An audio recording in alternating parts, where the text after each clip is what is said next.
रामनचा चतुर मुलगा. एक दिवस रामनचा मुलगा राजबगीच्यात गेला.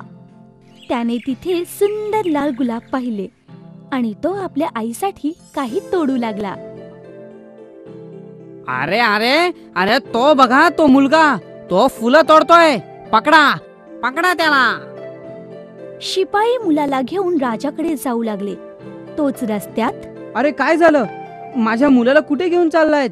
तुमच्या मुलाने राज बगीच्यातून गुलाब चोरलेत.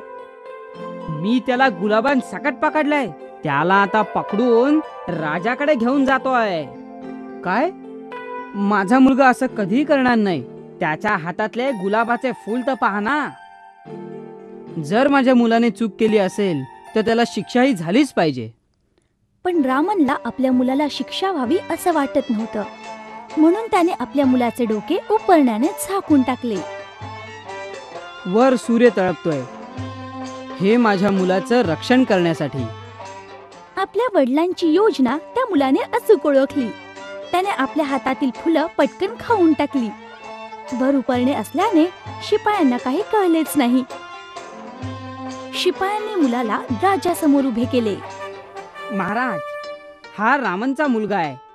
याने आपल्या राजबगीच्यातून गुलाब तोडलेत. मी त्याला गुलाबांचा पकडून तुमच्या समोर घेऊन आलो आहे. तुझ्याकडे मुलाने तोडलेले गुलाब आहेत? ते गुलाब मुलाच्या हातात आहेत महाराज. हे पहा, तुम्ही पाहू शकता. कुठे आहेत? मला तर त्याच्या हातात काहीच दिसत नाहीये.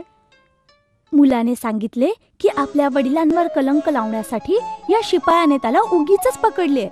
राजाने मुलाला घरी पाठवले आणि शिपायांना कडक तंबी दिली. अशा प्रकारे रामनचा मुलगा आपल्या हुशारीमुळे बचावला.